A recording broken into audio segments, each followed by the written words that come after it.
Book 1. Canto 8. Sumantra's speech. But splendid, just, and great of mind, the childless king for offspring pined. No son had he his name to grace, transmitter of his royal race.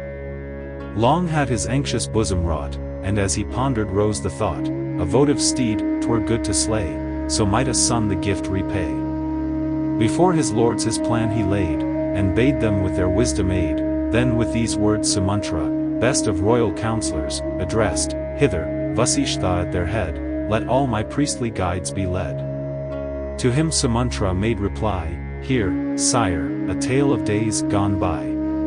To many a sage in time of old, Sanatkumar, the saint, foretold how from thine ancient line, O king, a son, when years came round, should spring. Here dwells, 'twas thus the seer began, of Kasyap's race, a holy man, Vibhandak named, to him shall spring a son, the famous Rishyasring. Bred with the deer that round him roam, the wood shall be that hermit's home. To him no mortal shall be known except his holy sire alone. Still by those laws shall he abide which lives of youthful Brahman's guide, obedient to the strictest rule that forms the young ascetic's school, and all the wondering world shall hear of his stern life and penance drear, his care to nurse the holy fire and do the bidding of his sire. Then, seated on the Anga's throne, shall Lomapad to fame be known. But folly wrought by that great king a plague upon the land shall bring, no rain for many a year shall fall and grievous drought shall ruin all. The troubled king with many a prayer shall bid the priest some cure declare, the lore of heaven, 'tis yours to know, nor are ye blind to things below, declare, O holy men, the way this plague to expiate and stay. Those best of Brahmins shall reply, by every art, O monarch, try hither to bring Vibhandak's child, persuaded, captured, or beguiled. And when the boy is hither led to him thy daughter duly Wednesday. But how to bring that wondrous boy his troubled thoughts will long employ, and hopeless to achieve the task he counsel of his lords will ask, and bid his priests and servants bring with honor saintly Rishyasring.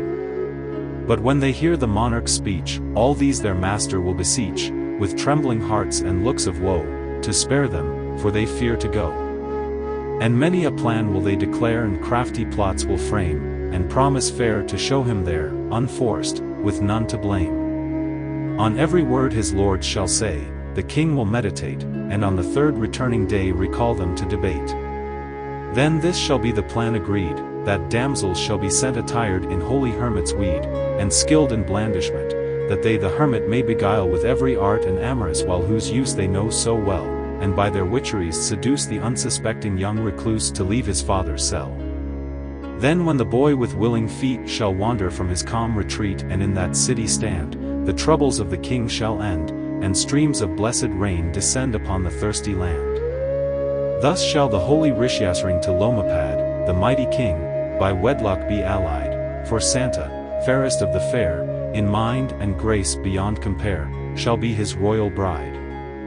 He, at the offering of the steed, the flames with holy oil shall feed, and for King Dasaratha gain sons whom his prayers have begged in vain.